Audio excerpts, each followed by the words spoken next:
서울신학대학교에서 명예교수로 있는 박명수 교수입니다. 오늘은 조만식과 해방 후 한국정치라고 하는 주제로 여러분에게 말씀을 전하려고 합니다. 오늘 제 강의는 제가 쓴 조만식과 해방 후 한국정치라고 하는 이 책을 중심으로 해서 진행될 예정입니다. 먼저 우리가 왜 조만식을 다시 생각해야 되는가 하는 것을 말씀을 드리려고 합니다. 많은 지도자들이 있습니다. 특별히 해방 이후에 너무나 많은 지도자들이 있어가지고 한국 사회가 혼란스러웠는데 그중에서도 왜 조만식을 생각해야 하는지, 먼저 조만식은 한반도 분단의 첫 번째 희생자라고 하는 사실을 우리는 기억해야 됩니다.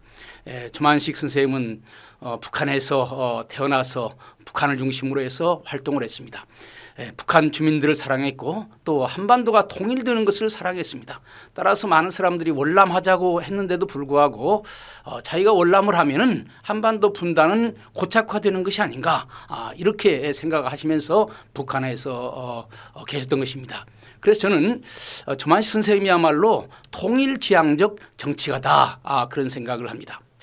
우리가 조만식 선생님을 생각해야 될 또 다른 이유는 해방 이후에 그 가장 중요한 지도자였던 조만식 선생이 어떤 나라를 만들려고 했는가, 조만식 선생님이 꿈꾼 나라는 어떤 나라였는가, 결론적으로 얘기한다면 조만식 선생님은 자유민주주의 국가를 만들기를 원했습니다.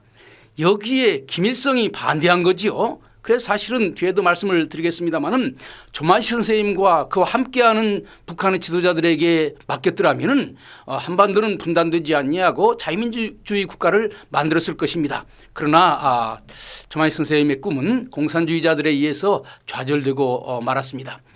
무엇보다도 조만식 선생님은 진실한 기독교인이었습니다. 많은 분들이 기독교 신앙을 가지고 있지만은 그러나 그 기독교 신앙을 정치 현실 속에서 구체적으로 구현한다고 하는 것은 쉽지 않습니다. 조만식 선생님은 처음부터 끝까지 신앙으로 살았고 하나님을 의지하면서 정치를 했고 하나님께 기도하면서 정치를 했습니다.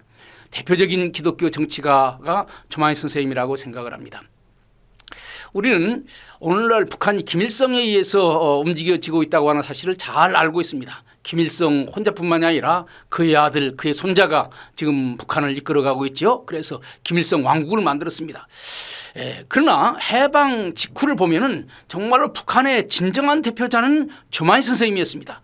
사실 소련의 간섭만 아니었더라면 조만식 선생님은 북한의 주민들과 함께 민주주의 국가를 만들었을 텐데 소련을 등에 업은 김일성이 조만식 선생님을 제거하고 자기가 왕국을 만든 것입니다. 참 이런 것 생각하면은 마음이 아프지요. 그래서 한반도의 통일을 생각할 때, 그리고 그 당시에 우리 지도자들이 어떤 나라를 원했는가를 생각할 때 조만식 선생님은 우리가 꼭 다시 한번 생각해 봐야 될 그런 인물이라고 생각합니다. 조만식 선생님의 제자들 여러 분 있습니다. 영락교회 한경직 목사님도 조만식 선생님의 제자고 또 유명한 함석헌 선생도 조만식 선생님의 제자인데, 함석헌 선생님은 이렇게 얘기를 했습니다. 하나님은 해방 이후 북한에 오직 한 사람의 지도자 조만식을 남겨놓으셨다. 남한에는 너무나 많은 지도자들이 있어가지고 서로 지도자가 되겠다고 싸우는데 북한에는 오직 한 사람, 조만식 선생님을 남겨놓으셨다, 이렇게 얘기를 했습니다. 이만큼 해방 직후에 조만식 선생님이 북한에서 차지하는 위치라고 하는 것은 매우 중요했던 것입니다. 그러면은 먼저 해방 이후 조만식 선생님 제일 먼저 만든 것이 뭐냐면요, 건국준비위원회입니다. 남한에서는 여운형이 건국준비위원회를 만들었습니다. 북한에서는 조만식 선생님이 건국준비위원회를 만들었어요. 많은 분들이 여운형의 건국준비위원회와 조만식 선생님의 건국준비위원회를 혼동하는 경우가 많습니다. 결론적으로 얘기한다면 여운형의 건국준비위원회는 좌편향적인 건국준비위원회라면 조만식 선생님의 건국준비위원회는 자유민주주의를 지향하는 그런 건국준비위원회라고 하는 것을 우리는 기억을 해야 됩니다. 먼저요, 이제 1945년 8월 15일 해방되었을 때에 서울에 있는 여운형은 조선 총독부로부터 권한을 이어받아 가지고 건국준비위원장을 했습니다. 평양에서도 전 총독부가 조만 선생님 불러가지고 당신에게 위원장을 맡기겠다 이렇게 얘기를 했는데 조만 선생님은 거기에 대해서 거절했습니다. 왜냐하면은 일본이 제2차 세계대전의 패전국인데 패전국으로부터 권한을 이어받는다고 하는 것은 말이 안 된다. 나는 조선 총독부로부터 권한을 이어받는 것이 아니라 평양 시민으로부터 권한을 이어받기를 원한다. 그래서 조만희 선생님은 평양 시민의 추대에 의해서 건국준비위원장이 됐습니다. 이 점이 여운형과 조만희 선생님의 차이점입니다.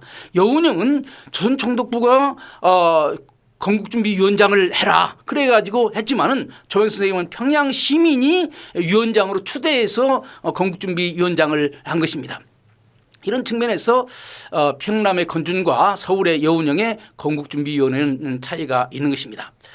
또 평남의 건국준비위원회는요 사실은 어떻게 보면 여운형보다는 서울에 있는 송진우와 가까웠습니다. 사실 조만희 선생님의 가장 가까운 정치적인 통지는 송진우였습니다. 사실 송진우는 임시정부를 봉대해서 나라를 만들어야 된다. 해방이 되었을 때 중요한 두 가지 세력이 있었습니다. 하나는 지하에 있는 공산주의자들 중심으로 해서 새로운 나라를 만들어야 된다라고 하는 세력과 중국 중경에 임시정부가 있으니까 임시정부를 봉대해서 임시정부를 맞이해서 임시정부를 중심으로 나라를 세워야 된다라고 하는 그런 두 가지 세력이 있었습니다. 조만희 선생님은 송진우 선생님과 같이 지하에 있는 그 혁명 분자들 공산주의자들이 이 나라의 주역이 되는 것이 아니라 중국 중경에 있는 임시정부를 모셔와서 그분들과 더불어서 나라를 만들어야 된다.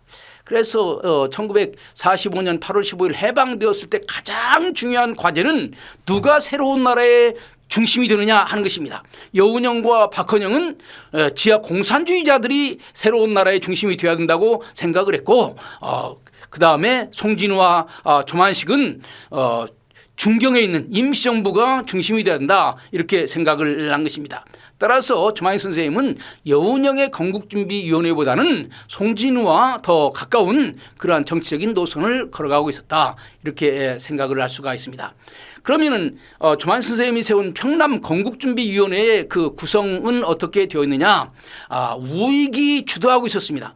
10대명의 위원 가운데 우익이 13명 정도 되고 좌익이 한두 명 들어가는 그런 모임이었습니다. 그러니까 우익 주도의 좌익을 소수 좌익을 포함하는 그런 것으로 구성되었다 이렇게 말할 수가 있습니다. 이 점이 여운형의 건국준비위원회와 다른 점입니다. 여운형의 건국준비위원회는 좌익이 주도하고 거기에 우익이 한두 명 들어갔다면은 조만식의 평남 건국준비위원회는 우익이 주도하고 좌익이 소수 들어간 것입니다.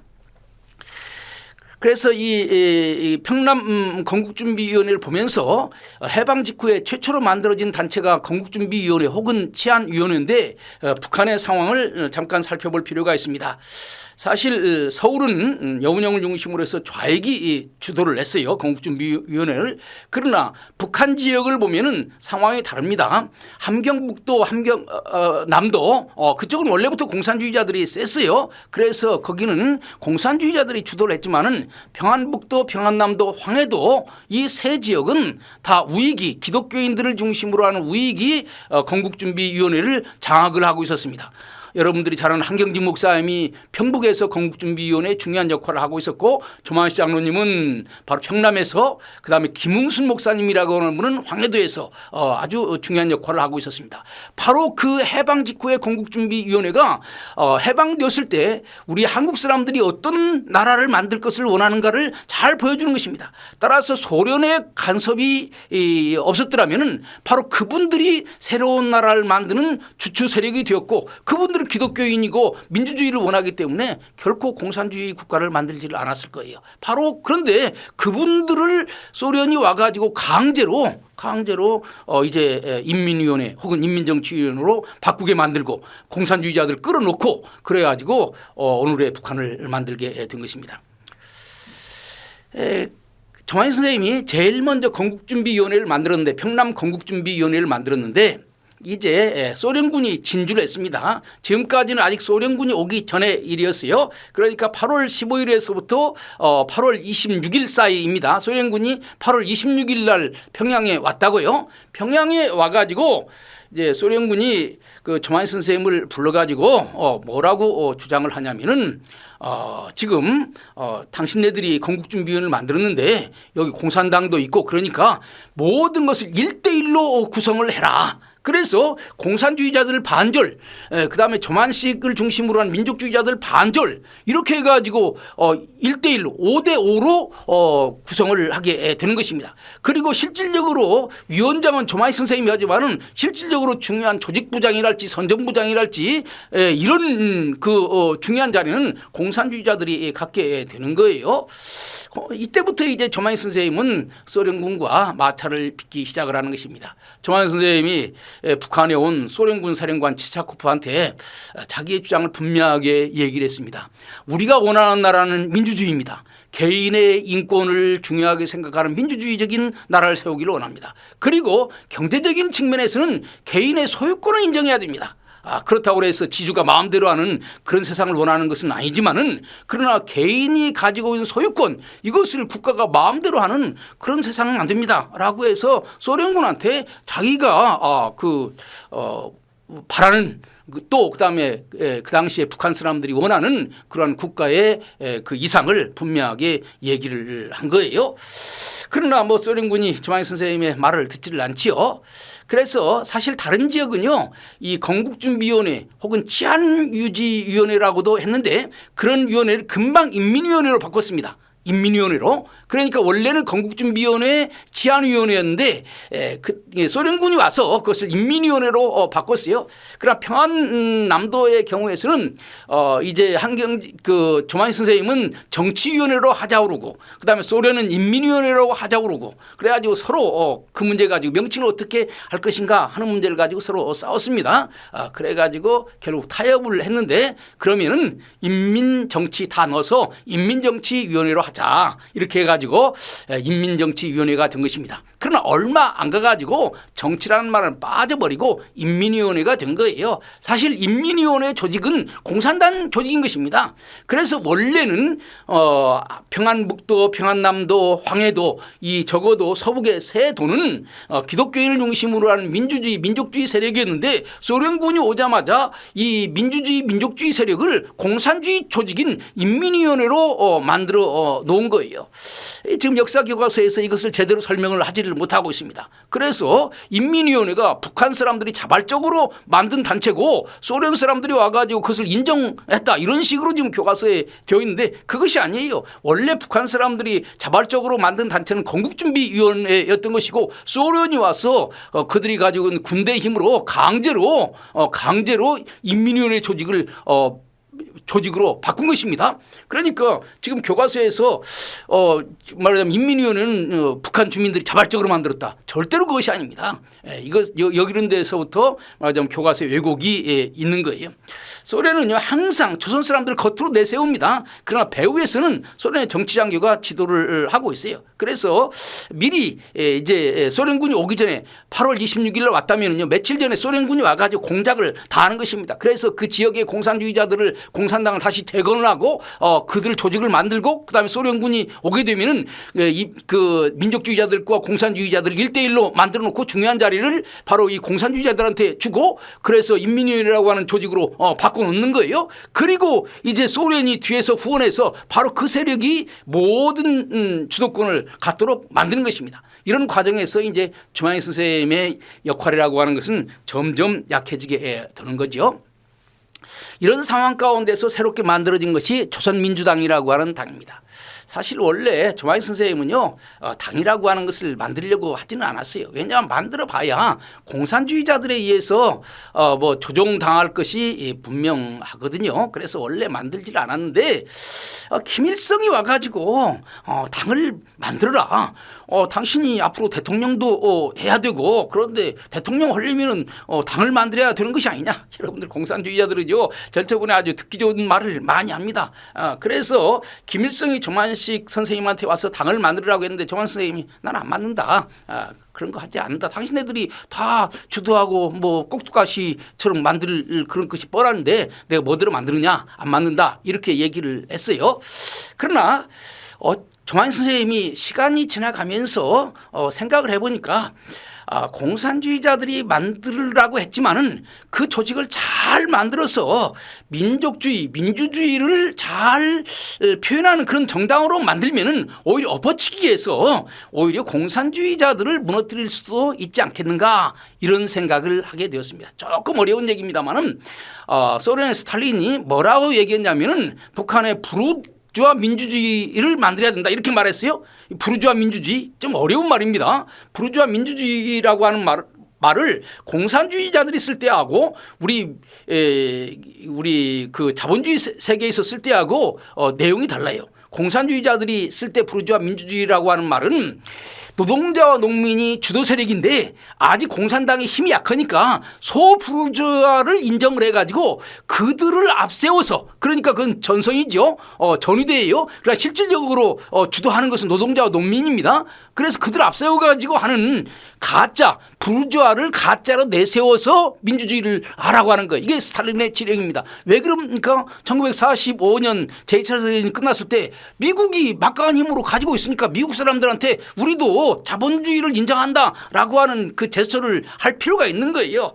조만식 선생님은 오히려 소련이 미국의 눈치를 보고 부르주아 민주주의를 만들려고 한다고 했으면은 바로 그들이 명분적으로 그렇게 말하고 있으니까 실질적으로 이 소자본가들을 인정해서 그들이 시민 세력이 되고 그래서 북한을 이끌어 나갈 수 있는 그러한 그 정치를 할 수 있으면 가능하지 않을까 이렇게 생각을 하고 그다음에 생각을 바꿔가지고 조선민주당을 만든다고 했습니다. 원래는 원하지 않았지만은 김일성이 그것을 자꾸 제안을 하고 그래서 제안을 받아들여 가지고 그걸 엎어치기를 하려고 했다고요.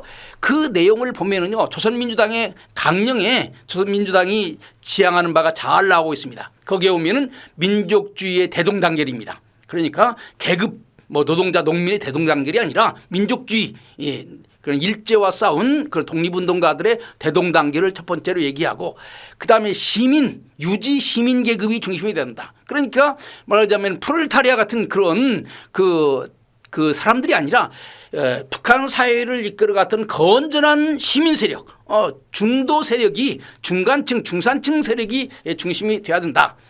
그다음에 그러나 그럼에도 불구하고 노동자들에 대한 배려를 해야 된다. 그래서 3.7제 그래서 노동자가 7을 갖고 지주가 3을 갖는 그러니까 소유권을 부정하지는 않지만은 지주의 소유권을 부정하지는 않지만은 거기에서 일하는 농민들의 그 노력을 인정을 해야 된다고 하는 것이죠. 그래서 3.7제 농민이 7을 갖고 지주가 3을 갖는 3.7제를 주장을 했습니다. 그리고 조만식 선생님이 가장 염려했던 것이 분단되면 안 된다. 그래서 조선민주당은 중앙정부를 지향한다. 여기서 말하는 중앙정부는 북한만의 정권이 아니라 한반도 전체를 아우르는 그런 통일된 정부를 지향한다. 이것을 조선민주당의 강령으로 했던 것입니다. 사실 이 중앙정부라는 말은 미군이 주로 사용했던 말이에요. 서울이 중앙이니까 서울의 정부를 만들어야 된다. 그러니까 평양의 정부를 만들면 안 된다. 평양의 평남도를 위한 도청은 만들 수 있지만은 한반도 북한 전체를 위한 정부를 만들면 안 된다. 정부는 서울에 있어야 된다. 바로 이게 중앙정부라는 말이에요. 그래서 조만식 선생님은 북한만의 따로 정부를 만드는 것을 반대했어요. 바로 이 점 때문에 이제 소련과 조만식 선생님이 이제 입장을 달리하게 되는 것입니다. 그러니까 조만식 선생님은 통일을 원했던 것입니다. 통일된 나라를 원했던 거예요. 이렇게 해서 사실은 김일성은 아까도 말씀드린 것처럼 김일성이 조선민주당을 만들으라고 했는데 이제 공산주의 전략에 의하면은 통일전선이라고 하는 것이 있어요. 주도 세력은 노동자와 농민의 공산당이지만은 그러나 아직도 북한에는 자본가들이 있고 지식인들이 있다고요. 이 사람들을 위한 정당도 만들어 가지고 겉으로는 그 사람들도 참여하는 것처럼 하지만은 속으로는 자신들의 뿌락지를 그쪽에 넣어 가지고 그 사람들을 조정할 수 있는 그런 정치를 하려고 그러는 거예요. 그러니까 공산당이 주도하고 그다음에 조선민주당이 일종의 통일전선을 형성해 가지고 이쪽에 그 공산당의 조정에 의해서 움직여지게 되면 미국이 볼 때 북한은 노동자와 농민의 정당도 있고 그 자본가의 정당도 있고 시민계급의 정당도 있고 그러니까 민주주의 하는가 보다 이렇게 보이게 하기 위해서 지금 김일성이 조선민주당을 만들라고 한 것이죠. 그런데 사실은 김일성이 만들라고 한 것이 아니라 소련의 정치장교가 김일성을 통해서 이제 조만식에게 그렇게 얘기를 한 것입니다. 조만식 선생님이 그걸 잘 알고 있었어요. 그런데 실질적으로 이제 조선민주당이 만들어지게 되니까 그 당시 사람들이 소련에 대해서 매우 아주 불쾌하게 생각했어요. 뭐 쌀 가져가지 여자들을 겁탈하지 못된 짓을 다 한다고요. 이런 상황 가운데서 조선민주당이 만들어지게 되니까 아주 사람들한테 인기가 좋았어요. 무엇보다도 북한의 지식인 계급이고 어느 정도 시민층을 이끌어가고 있었던 기독교인들이 다 조선민주당에 가담을 하고 또 지식인들이 가담을 하고 또 교회마다 부인회라고 하는 게 있지 않습니까? 또 교회마다 청년회가 있지 않습니까? 이런 조직을 통해서 여성 운동 혹은 청년운동들이 확산되어 가는 거예요. 그래서 삽시간에 50만 명이라고 하는 그런 거대한 조직으로 발전하게 되었습니다. 이 당시에 공산당은요 10,000명도 안 되고 몇천 명에 불과한 거예요. 그래서 조선민주당이 너무 커져버리니까 소련이 김일성한테 고양이를 기르려고 했는데 호랑이가 만들어졌다. 이거 큰일이다. 이렇게 했어요. 그래서 사실 조만희 선생님은 조금만 조선민주당이 조금만 힘을 키워가지고 보다 좀 그 세력을 가질 수 있으면 그때 뭔가 공산주의에 대해서 한번 제대로 된 한번 그 반격을 하려고 생각을 했던 것입니다. 그래서 조만희 선생님이 때를 기다리고 있었어요. 바로 그때 일어나는 것이 이제 신탁통치 문제인데 그 하기 전에 몇 가지 또 우리가 얘기를 해야 될 것이 있습니다. 조만희 선생님은요 소련에 대해서 이중적인 모습을 가지고 있었어요. 겉으로는 약간 협력하는 그런 모습을 가지고 있었습니다. 왜냐하면 지금 현실적으로 북한에 지금 공산주의자들이 와 있는데 소련이 와 있는데 그들과 대립하면 여러 가지로 곤란하지요. 그러나 내용적으로는 여러 가지 측면에서 지금 조만식 선생님과 소련이 대립을 하고 있습니다. 그래서 조만식 선생님이 소련 군정에 가가지고 여러 가지 항의를 많이 했다고요. 가령 예를 들면 왜 소련군이 와서 여성들을 겁탈하느냐, 왜 물자들을 일본 정부가 소유하고 있었던 기업의 재산 같은 거 가져가는 것은 뭐 자기들 말하지 않겠다. 그러나 개인의 그 소유를 소련이 허락도 안 받고 가져가는 것 이건 잘못이다. 그다음에 식량을 다 몰수해 가지고 그 백성들을 북한 사람들을 굶주리게 하는 것 잘못이다. 종교의 자유를 제대로 인정하지 않는 것은 잘못이다. 그래가지고 조만희 선생님은 사사건건 소련 군정에 가서 소련이 북한 땅에서 지금 잘못 행동하고 있는 것에 대해서 지적을 했다고요. 그래서 소련 군정과 조만희 선생님이 상당한 마찰을 갖게 되었던 것입니다. 또 일제에 대해서도 소련과 조만희 선생님은 입장이 달랐어요. 소련은 반일 전선을 형성해 가지고 일본 사람들을 다 제거하기를 원하고 일본 재산을 다 제거하기를 원했어요. 그래서 조선 사람들이 30년 동안 일본에 의해서 어려움을 겪었기 때문에 일본을 반대하는 사람들은 다 하나인 반일 전선을 형성해 가지고 친소 소련과는 가깝고 일본과는 적대적인 그래서 친소 반일 이런 전선을 형성하려고 했다고요. 조만희 선생님은 일제 시대 내내에 일본과 싸웠기 때문에 일제 청산에 대해서는 뭐 아무런 이의가 없어요. 그러나 일본인 개인이 가지고 있는 재산에 대해서도 소련이 그것을 무자비하게 뺏어가고 그것을 무시하는 것은 이것은 국제법에 옳지 않다. 이렇게 해서 조만희 선생님이 일본 사람들에 대해서도 일본 국가에 대해서는 엄격하게 해야 되지만은 일본 개개인에 대해서 일본 사람 개개인에 대해서 그렇게 가혹하게 그 사람들의 재산을 약탈한다 할지 여성들을 강간한다 할지 이런 것은 해서는 안 된다. 이렇게 조만희 선생님은 주장을 했습니다. 이런 주장들이 소련 사람들 볼 때는 마땅치 않았던 것이죠. 사실 소련은요 말로는 친일파 청산을 한다고 하면서도요 북한의 북조선 행정 5국 가운데 행정 10국입니다. 잘못 썼네. 행정 10국 가운데 이 국장이라면 지금으로 말한다면 일종의 장관입니다. 5명이 친일파예요. 그리고 1946년 봄에 친일파를 어떻게 처벌할 것인가라고 하는 그 문서가 있는데 그 문서의 제일 마지막에 보면 뭐라고 되어 있냐면은 지금 소련과 공산주의 협력하는 자에게는 친일 문제를 물어보지 않는다. 그러니까 공산당이 협력하면은 친일파들도 기용할 수 있다. 이렇게 문서로 공식적으로 쓰고 있어요. 이렇게 본다면은 사실은 뭐 소련과 북한이 친일파 청산을 잘했고 남한은 친일파 청산을 잘못했고 이렇게 주장하는데 그것은 또 사실과는 다르다. 이렇게 얘기할 수가 있지요. 이렇게 해서 이제 조만 선생님과 소련 사이에 여러 가지 갈등이 있는 상황이었는데 바로 이때 이제 큰 국제적인 사건이 일어나게 되었습니다. 그것이 뭐냐면은 모스크바 3상 회담을 통해서 진행되는 그러한 그 신탁통치 정국이에요. 그래서 이 신탁통치 정국이 이제 조만희 선생님과 소련 사이에 건널 수 없는 그러한 강을 만들었습니다. 먼저 신탁통치를 얘기하기 전에 조만희 선생님이 그 당시에 국제정세를 어떻게 이해했는가 하는 것을 살펴볼 필요가 있습니다. 여러분들 해방 이후에 한반도 역사를 살펴보려면요 대서양 헌장부터 우리는 알아야 됩니다. 대서양 헌장은 1941년에 만들어졌는데 대서양 헌장의 핵심 내용은 이것입니다. 앞으로 전쟁이 끝나면은 어떤 정부를 선택할 것인가라고 하는 것은 그 나라 주민에게 맡겨야 된다.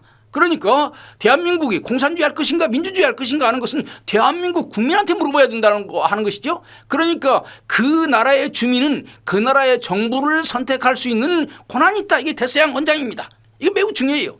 그리고 이 헌장이 나온 다음에 그 다음에 이제 1943년에 카이로 회담을 발표했는데 카이로 회담에 가면은 언젠가 적절한 시점에 있어서 적절한 과정을 거쳐가지고 한반도는 자유롭고 독립된 나라가 될 수 있다. 여기에서 자유롭고 독립된 나라라고 하는 말이 나오고 있습니다. 독립이 나오고 있잖아요. 독립은 신탁통치와는 거리가 멀잖아요. 그러니까 조만희 선생님은 국제사회가 조선을 자유롭고 독립된 나라로 만들기로 결정을 했으니까 신탁통치는 안 된다. 이런 주장입니다.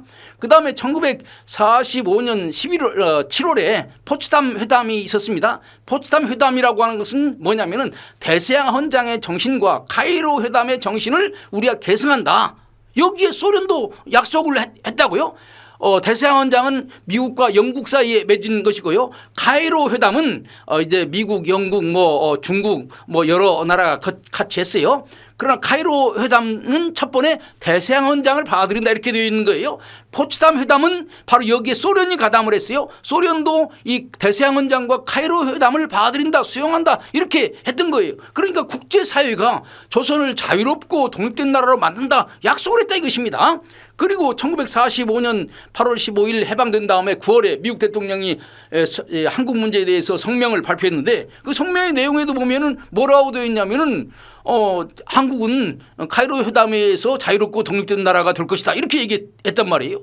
그런데 1945년 12월에 모스크바 요상회담에서 신탁통치한다. 이 신탁통치라는 말은 이전에 대서양 헌장, 카이로 회담, 포츠담 회담, 그다음에 1945년 9월 미국 대통령의 성명서와 위배된단 말이야. 국제사회가 자유롭고 독립된 나라로 만든다고 그랬으면 그렇게 만들어 줘야 되는 것이지 왜 갑자기 신탁통치를 얘기를 하느냐. 그래서 우리는 이것을 받아들일 수 없다 이렇게 주장을 하는 것입니다. 여러분들이 해방 이후에 한국사를 조금 연구를 해보셨으면 이 문제가 약간 복잡한 문제라고 하는 것을 알 거예요. 미국이 카이로 회담에서 영국과 중국과 더불어서 자유롭고 독립된 나라를 만든다고 했지만은 거기에 뭔 단서가 있냐면요. 적절한 과정을 거쳐서 in due course라고 하는 그런 말이 있어요. 이 적절한 과정이 무슨 말이냐. 명시적으로 말은 안 했지만 미국 마음속에서는 신탁통치라고 하는 과정을 통해서 자유롭고 독립된 나라를 만든다. 그래서 신탁통치라고 하는 말을 직접적으로 말하기가 어려우니까 적절한 과정을 거쳐서라고 하는 말을 쓴 거예요. 그러니까 신탁통치라는 말은 원래 누가 먼저 생각했냐면요. 소련이 먼저 생각을 한 것입니다. 여러분들 왜 미국이 신탁 통치를 얘기했을까요?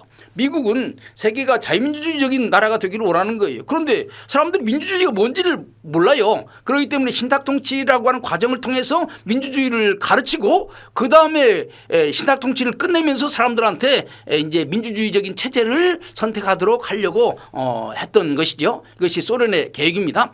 여러분들 참 미국의 계획이에요. 소련은 신탁 통치를 원래부터 반대했어요. 소련의 국제 전략이라고 하는 것은 뭐냐면요. 원래부터 지하에 공산주의자들이 있어요. 여러분들 제2차 세계대전 그 유라시아 대륙에서 일어나지 않았습니까? 다 소련과 국경을 맞대고 있는 나라들입니다. 그러니까 소련의 공산주의자들이 동유럽, 인도, 동북아시아 다 들어가 있는 거예요.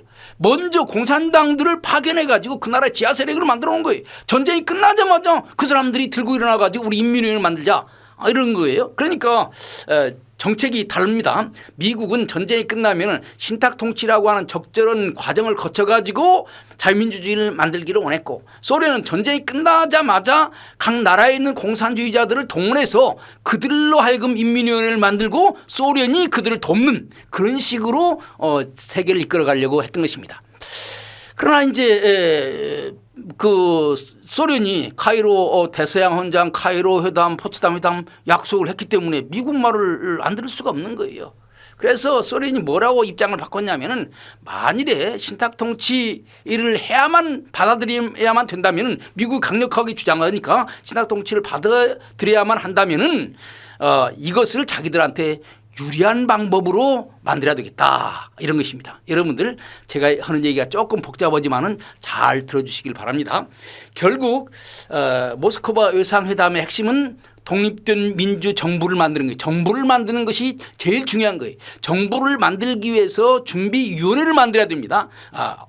그리고 이 준비위원회가 어떻게 구성되느냐에 따라서 앞으로 나라가 어떻게 형성될 것인가가 결정이 되는 것입니다. 그 준비위원회에 발언권이 세고 그 민주주의자들이 많이 들어가면 민주국가가 되는 것이고 또 공산주의자들 가운데서 발언권이 세고 힘 있는 사람이 들어가면 공산주의 국가가 되는 거예요. 따라서 모스크바 외상회담의 가장 중요한 것은 그 민주정부를 만들기 위한 위원회에 누가 들어가느냐 이게 제일 중요한 거예요. 그런데 해방 공간에서 제일 유명한 사람이 누구죠? 이승만 박사하고 김구 선생 아니겠습니까? 그런데 이승만 박사와 김구 선생은 민주주의를 원하는 사람들이라고요. 이 사람들이 들어가게 되면은 무슨 일이 벌어지느냐? 그 위원회를 장악을 하게 되고 그렇게 되면은 민주주의 국가가 되는 거예요. 소련으로서는 어떻게 해서든지 간에 이승만과 김구가 거기에 들어가지 못하도록 해야 되는 것입니다. 그런데 이승만과 김구가 신탁 통치를 반대하는 거예요. 이 사람들은 독립운동했잖아요. 그런데 다시 신탁 통치, 신탁 통치라고 하는 게 뭐예요? 아직 우리가 온전히 우리의 독립된 주권을 행사하지 아니하고 신탁 우리나라의 주권을 어디에 맡겨놓는 거 아닙니까? 외국에 맡기는 거 아니겠어요? 이걸 받을 수 없는 거예요. 그러니까 소련 생각에 무슨 생각을 했냐면은 신탁 통치를 중요한 미국이 원하는 대로 신탁 통치를 받아들이게 되면은 그 이승만과 김구는 신탁 통치를 반대한다고 하는 명분으로 제거시킬 수 있다. 이승만과 김구는 신탁 통치를 반대하는 사람인데 어떻게 이런 사람들한테 새로운 나라를 맡길 수 있느냐? 신탁 통치를 반대하는 사람들한테 어떻게 새로운 정부를 맡길 수 있느냐? 이렇게 얘기할 수가 있다고 하는 거죠. 여기에서 소련의 그 관계라고 하는 것이 얼마나 대단한 것인가 하는 것을 우리가 잘 알 수가 있는 것입니다. 이런 상황 가운데서 이 신탁 통치를 찬성하느냐 반대하느냐라고 하는 것은 매우 중요한 문제고 이것은 앞으로 그 구성될 정부를 만들기 위한 임시정부를 만들기 위한 모임에 누가 거기에 들어갈 수 있는가라고 하는 것을 결정하는 매우 중요한 요소가 되는 것입니다. 그래서 해방 공간에 있어서 신탁 통치 문제가 가장 중요한 그 논쟁 가운데 하나예요. 그래서 결국 이제 소련의 전략이라고 하는 것은 근본적으로 소극적인 전략과 적극적인 전략인데 소극적인 전략은 뭐냐면은 이미 차지한 북한은 자기 것으로 하고 그다음에 남한도 이제 공산화했으면 좋겠다. 이미 차지한 북한은 절대적으로 양보할 수 없고 그다음에 남한을 공산화시킨다면은 최고다. 이런 생각을 했던 것이고 미국은 거꾸로 소련과 적절하게 타협을 해가지고 미국은 꼭 미국을 담는 그런 국가를 만들려고 한 것은 아니에요. 어느 정도 소련에게 양보할 마음이 있었습니다. 그래서 소련과 타협해서 한반도에 통일된 그러한 민주국가를 만들었으면 좋겠다. 공산주의를 받아들인 것은 아닙니다. 그러나 어느 정도 민주주의를 타협할 수 있다 이런 생각을 한 거예요. 그래서 소련의 전략이라고 하는 것은요. 북한을 어쨌든 통일시켜야 된다고 생각을 한 거예요. 북한의 좌우가 싸우면 곤란해요. 그럼 북한이 둘로 나눠집니다. 그래서 북한은 어쨌든 하나로 만들어 가지고 소련 말을 듣는 하나의 세력으로 만들고 남한을 좌우로 만들어야 돼요. 그래서 남한을 좌파 우파로 둘로 나누게 됩니다. 그럼 어떻게 되죠? 북한의 그 하나의 세력 이것은 좌파로 통일된 하나의 세력과 남한의 좌파가 합하면 둘이 되는 것이고 남한의 우파는 하나가 되는 것이죠. 그러면 2대1이 되는 것이죠. 좌가 2가 되는 것이고 우가 1이 되는 거예요. 그러면 앞으로 협상에서 소련이 이길 수가 있는 것입니다. 미국은 달리 생각했습니다. 북한을 둘로 나누는 거예요. 북한은 하나는 김일성을 중심으로 하는 좌파 세력이 있고 또 하나는 그 조만희 선생님을 중심으로 하는 우파 세력이 있어서 북한을 둘로 나누고 남한을 좌우 중간파 셋으로 나누는 거예요. 이제 좌파는 박허정 이런 사람들이 이제 좌파고 그 다음에 우파는 이승만, 김구 우파고 중간파가 이제 여운형, 김규식 중간파로 만들어 가지고 미군은 어떻게 생각했냐면은 북한의 좌파와 남한의 좌파가 보면 둘이고 그 다음에 북한의 우파 그러니까 조만식과 남한의 이승만, 김구 세력이 합하면 2가 되죠.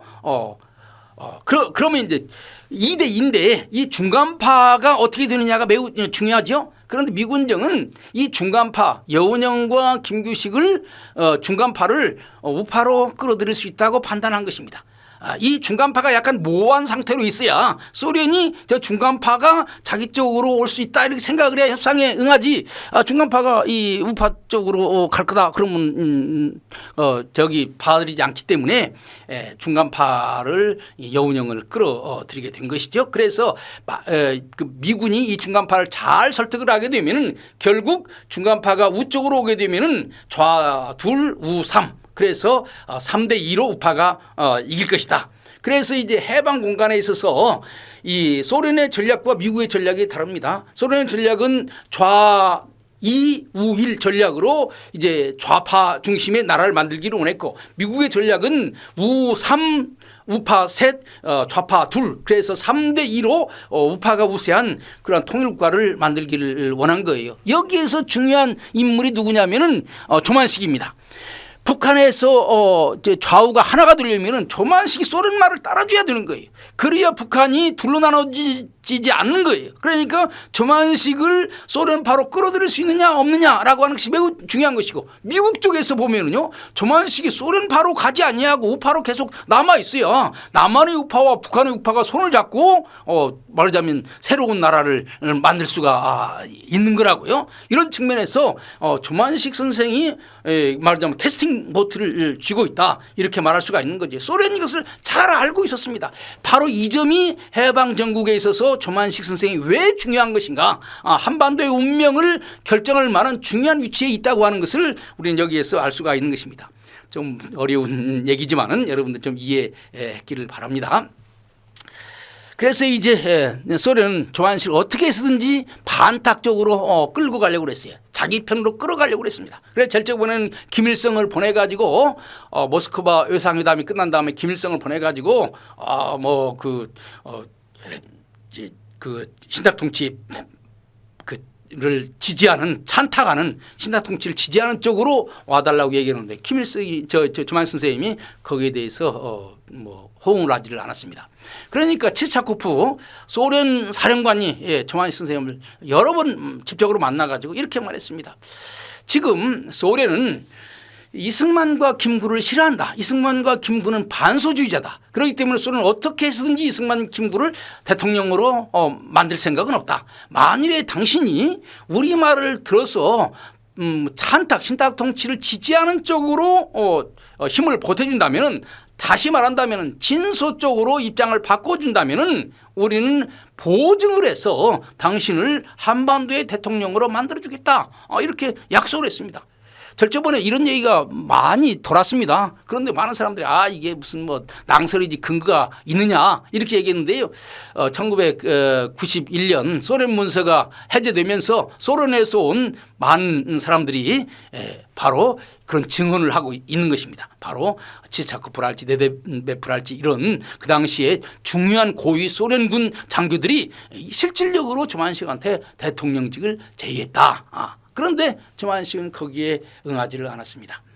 그래서 이제 12월 말에 모스크바 외상회담이 이제 종료가 되고 1945년 말과 46년 초가 그냥 온통 이 신탁 통치 문제 때문에 나라가 시끌시끌했어요. 남한에서도 반탁 운동이 아주 크게 일어나고 있었고요. 그런데 북한에서는 가장 큰 관심이 이 조만식을 바로 이 반탁에서 찬탁으로 옮겨서 친소 세력으로 만드는 것이 지금 북한에서는 제일 중요한 거예요. 그래서 이제 치샤코프가 자꾸 와서 그 찬탁으로 입장을 바꿔라 이렇게 얘기를 하니까 나 혼자 결정 못한다. 우리 조선민주당 내가 당수니까 회의를 해야 된다. 그래서 1월 2일 날 모였습니다. 그래가지고 전체 모였는데 거기에서 내린 결론이라고 하는 것은 우리가 완전 독립국가가 돼야 되는데 그렇지 못한 것이 유감이다. 신탁 통치는 찬성하기 어렵다. 우리가 독립운동을 위해서 지금 노력해왔는데 다시 신탁 통치를 받아들인다면 우리의 노력이 뭐라는 말이냐. 그러나 3번이 약간 묘합니다. 지금 이 모스크바 외상회담에서 얘기하는 내용이 무언가 정말로 그 내용이 무언가가 아직 분명하게 밝혀져 있지를 않기 때문에 보다 분명한 입장은 추후에 발표하겠다. 이것은 상당히 정치적인 것입니다. 소련의 탄압을 약간 피하기 위해서 약간의 여지를 준 것이라고 말할 수가 있어요. 조만 선생님은요, 이 당시 두 개의 중요한 대표를 맡고 있었습니다. 하나는 조선민주당 당수고, 이건 당의 당수예요. 그다음 평남인민위원회 위원장입니다. 평남인민위원회라고 하는 것은 평양을 중심으로 한 인민위원회고, 사실은 서울 그 건국준비위원회 위원장 여운형이 남한에 있는 건국준비위원회를 대표하는 것처럼 평남인민위원회의 위원장은 북한의 인민위원회를 대표하는 거예요. 그래서 이 조만식이 어떤 입장을 가지고 있느냐, 이 평남인민위원회에서 어떤 결정을 하느냐 하는 것이 매우 중요한 거예요. 그래서 1월 5일 날 회의를 했는데 거기에서 조만식 선생이 마지막 연설을 했습니다. 그 당시에 연설을 들었던 사람들의 증언에 의하면은 그 아주 비장한 아주 목소리 하나하나가 얼마나 카랑카랑하는지 그 목소리 하나하나에 유리창이 깨지는 것과 같은 그러한 아주 살벌하고 상황. 그래서 조선민주당이 결정할 때도 그렇지만요, 평남인민위원회에 막 소련군 장교들이 쫙 들어와 있는 거예요. 거기에 조만 선생이 연설하는 것입니다. 신탁 통치를 찬성하고 반대하고 하는 것은 조선인이 자유롭게 결정할 수 있는 것이다. 대서양 원장이 뭐라고 말하고 있느냐, 어떤 정부를 결정할 것인가 라고 하는 것은 그 나라 국민이 결정할 것인데, 찬탁이든지 반탁이든지 조선인의 자유인데 왜 소련이 이렇게 간섭을 하냐. 첫 번째. 그다음에 신탁 통치는 분명한 남의 주권을 간섭하는 것이다. 대한민국 독립된 국가로 나가야 되는데 아직도 대한민국의 주권을 신탁 맡긴다고 하는 것은 그것은 받아들일 수 없다. 따라서 이런 결정을 한 모스크바 외상회담의 결정은 받아들일 수 없다. 아주 소련의 주장에 대해서 정면으로 반대를 한 것입니다. 그리고 조한 선생님은 이 연설을 하면서 나는 평남인민위원회 직을 사임하겠다 딱 하고, 그 연설이 끝나자마자 소련군이 조만 선생을 가택 연금을 했습니다. 바로 이때부터 조만 선생님은 이제 공개적으로 활동할 수가 없게 된 거예요.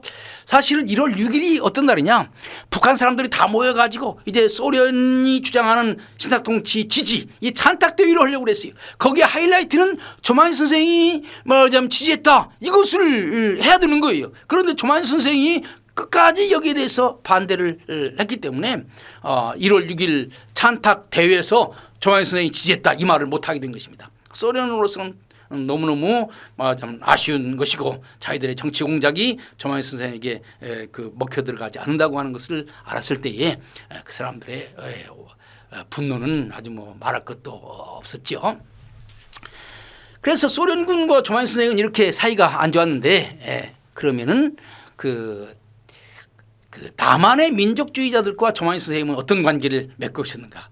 제가 조만식 선생님에 대해서 자세하게 연구를 해보니까요. 북한에 있으면서도 여러 통로를 통해서 남한의 지도자들과 다 관계를 맺고 있더라고요. 우선 조만식 선생은요. 해방 직후부터 송진우와 깊은 관계를 맺고 있었습니다. 송진우와 조만식 선생님은 다 똑같이 일본에서 명치대학에서 같이 공부를 했어요. 그리고 같이 활동을 했습니다. 그래서 1945년 건국준비위원회 만들 때에도 송진우와 상의를 했어요. 앞으로 어떻게 했으면 좋겠느냐 얘기했을 때 송진우가 이렇게 대답했습니다. 정권은 절대로 전 총독부로부터 받아서는 안 된다. 민이 한국 사람들로부터 정권을 받아야 되는 것이지. 왜냐하면 일본 사람들은 그 강제로 우리의 주권을 뺏어간 사람들이니까 일본 사람들로부터 정권을 받으면 안 되고 평양 사람들에 의해서 정권을 받아야 한다. 그래서 송진우의 그 안내에 따라서 조만식 선생님은 평양 시민들의 추대에 의해서 위원장이 된 것입니다. 아까도 말씀드린 것처럼 여운형은 총독부로부터 정권을 받아가지고 위원장이 된 거예요. 이것이 다른 거예요. 조만식 선생님은 송진우와 같은 라인을 따라간 것이지 여운형과 같은 라인을 따라간 것이 아니에요. 또 다른 한편으로 여운형은 공산주의자들을 중심으로 해서 새로운 나라를 만들려고 했습니다. 적어도 처음에는. 송진우는 말하자면 임시정부를 봉대해서 나라를 만들려고 했어요. 조만식 선생은 임시정부를 봉대하려고 했습니다. 임시정부가 새로운 나라의 중심이 되어야 한다 이렇게 생각을 한 것이죠. 물론 이 임시정부 내에는 이승만 박사도 포함되는 것입니다. 이승만 박사는 임시정부의 주미외교위원회 위원장이었어요. 여기서 임시정부라고 할 때는 김구만 얘기하는 것이 아니에요. 이승만 박사, 김구 다 포함하는 그런 독립운동가들을 임시정부라고 말하는 것입니다. 그리고 이제 소련군이 쭉 내려오니까요.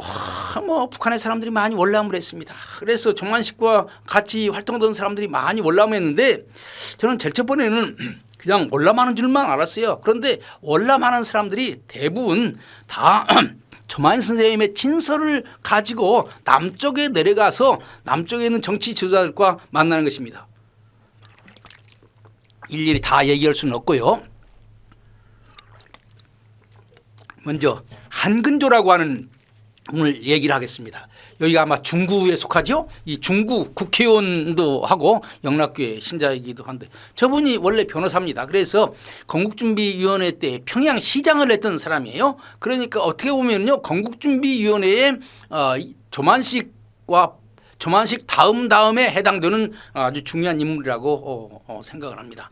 그래서 이 한근조가 도대체 나는 이 공산주의자들과 더 이상 같이 할 수 없다.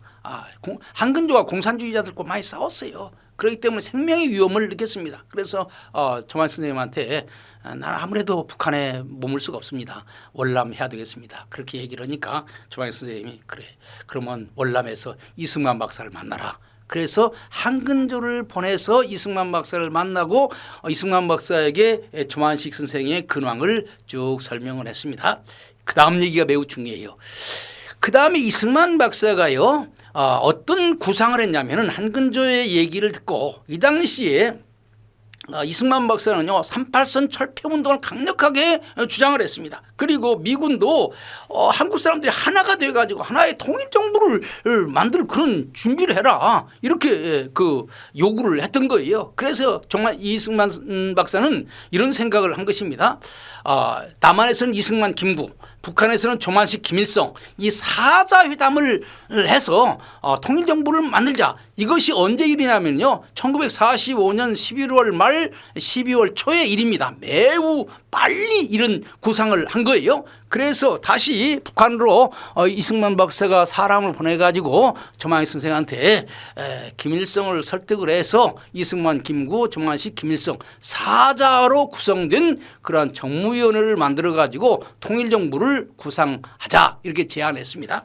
여기에 조만식 선생은 강력하게 호응을 했습니다. 그리고 김일성에게 가서 얘기를 했어요. 김일성에게 가서 얘기를 하니까 김일성이 아니 통일정부라고 하는 것은 민중으로부터 내려와야 되는 것이지 지도자로부터 내려와서는 안 된다. 자기는 반대다. 물론 김일성이 찬성할 리가 없죠. 그래서 김일성이 반대했습니다. 그래서 그 소련 문서에 보면은 김일성이 뭐라고 얘기했냐면 어느 날 조만식이 찾아와서 사자회담을 하자고 했는데 나는 거기에 대해서 반대했다 이렇게 나오고 있습니다. 많은 분들이 이승만 박사의 통일을 위한 노력을 간과하는 사람들이 많아요. 해방 직후에 이승만 박사가 제일 먼저 한 것이 38선 철폐운동이고 그다음에 38선을 철폐하고 바로 이승만, 김구, 조만식, 김일성 사자가 모여가지고 통일정부를 만드는 이런 구상을 했다고. 이것을 반대하고 통일정부를 못 만들게 한 사람이 김일성이고 북한인 거예요. 이런 점에서 이승만의 통일정부 구상운동은 매우 중요하게 우리가 평가돼야 됩니다. 이거 소련 문서에도 나오고요. 여러 문서에 이런 것들이 나오고 있습니다. 그런데 언론에서 이런 것들이 거의 알려져 있지를 않고 있어요. 그래서 이승만 박사와 조만식은 밀접한 관계를 맺고 서로 연락을 했던 것입니다.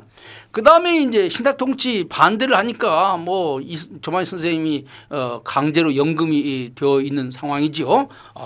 호텔에 고려호텔에 연금되었다고요. 그러니까 조만식 선생님이 자기 아들 조연명 큰아들입니다. 조연명을 남한에 보내고 이종현 이것이 조선민주당 사무총장이에요. 이종현을 보내가지고 남한의 미군정과 남한의 민족주의자들과 연락을 하도록 했습니다.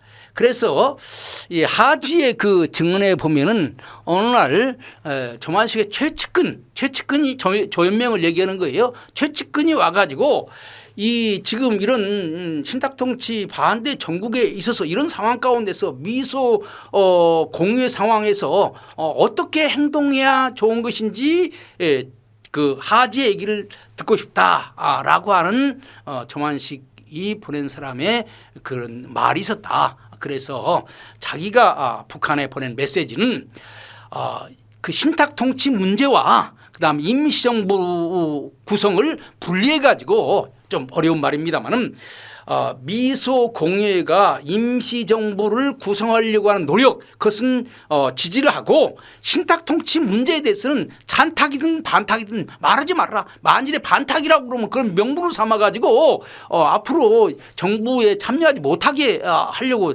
소련이 그러니까 거기에 대해서는 말하지 말아라. 보류를 요청을 했습니다. 제가 보면은요 상당한 많은 부분이 그 조만식의 이런 행동의 많은 부분이 미군정 하지가 조만식에게 보낸 메시지와 상당히 일치하고 있습니다. 그래서 미군정과 조만식은 상당히 그 좋은 관계를 맺고 있었어요. 사실 미군정이 이승만과 김구와 상당히 갈등이 있었다고 하는 거 잘 알고 있지요.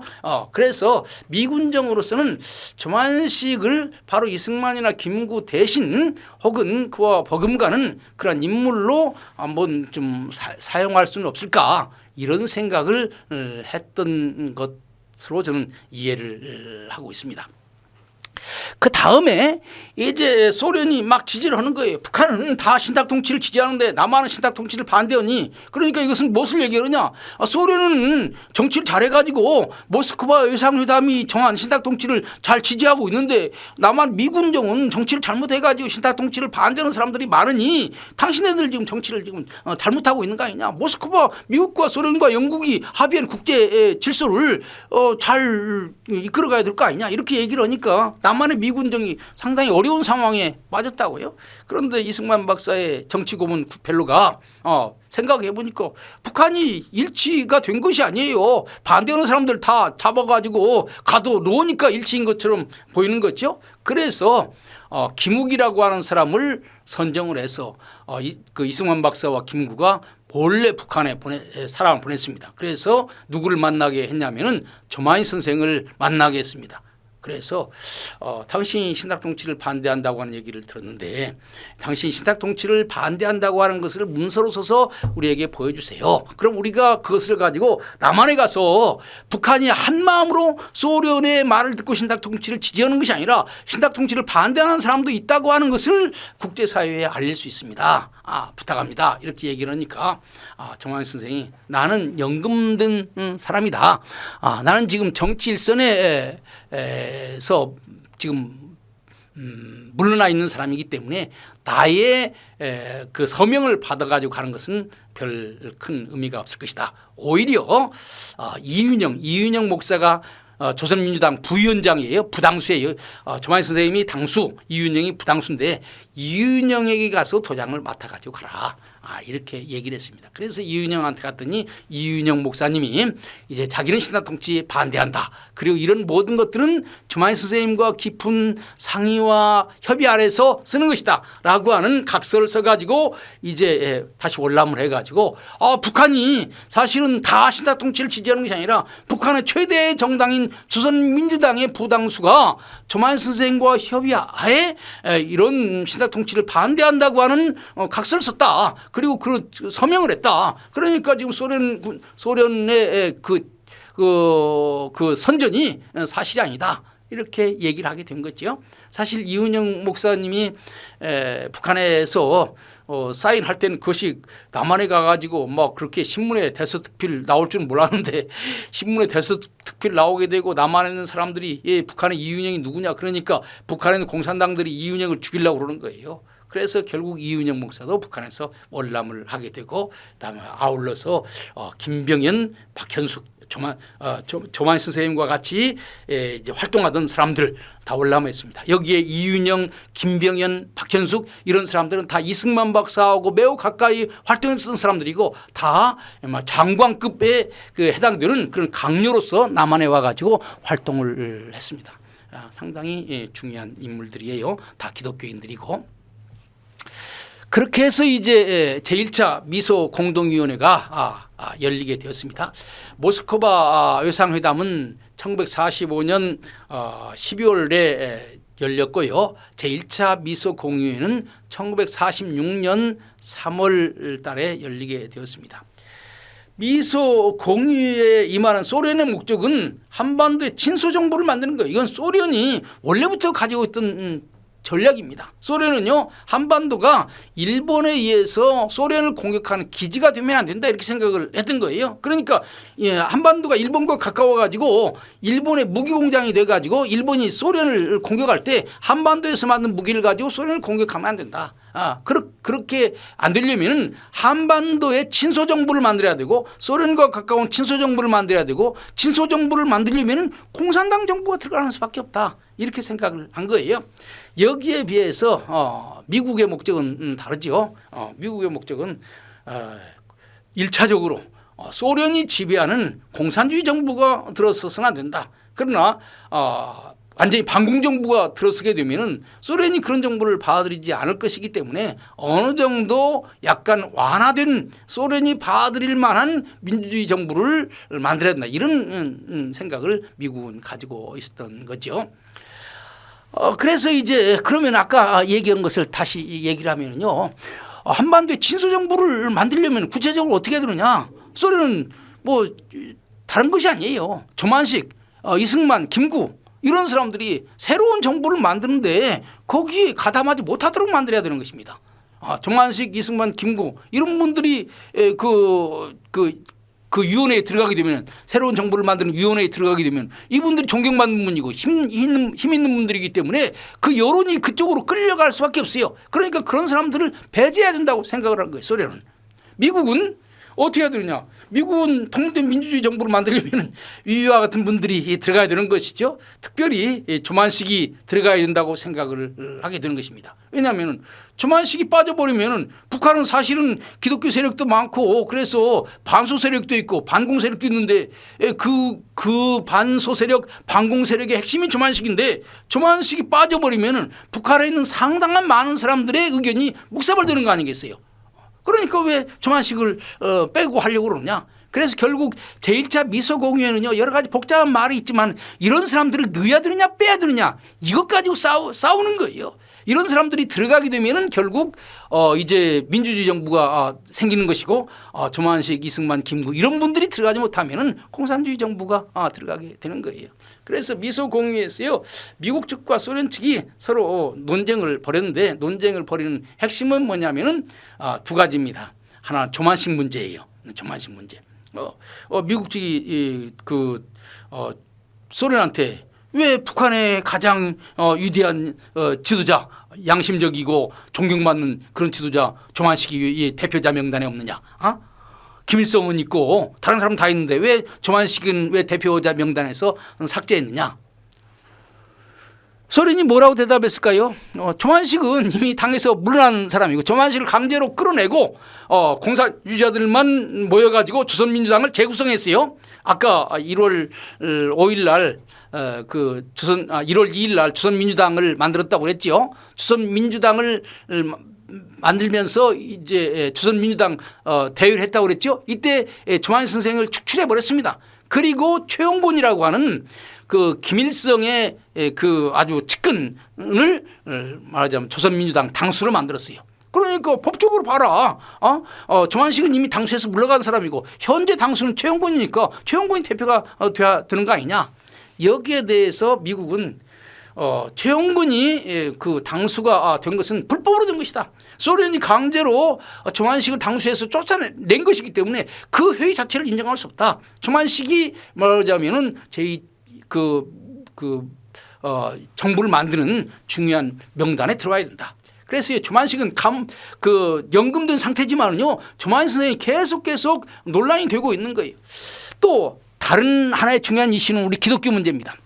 사실 북한의 가장 중요한 시민 그룹 사회단체가 기독교 단체인데 왜 수많은 다른 단체들은 다 있는데 왜 기독교는 없느냐. 그러니까 북한이 말하기를 소련 측 대표가 말하기를 기독교인들이 지원하지 않았다.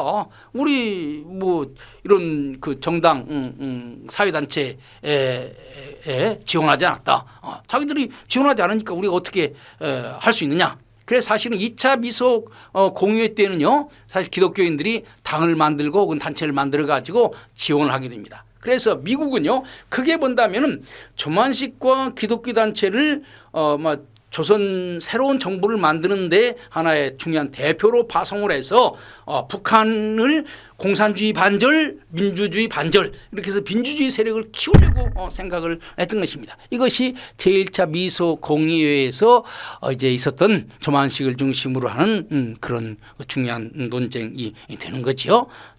여러분들 이렇게 미묘한 일들이 많이 벌어지게 되는 것입니다.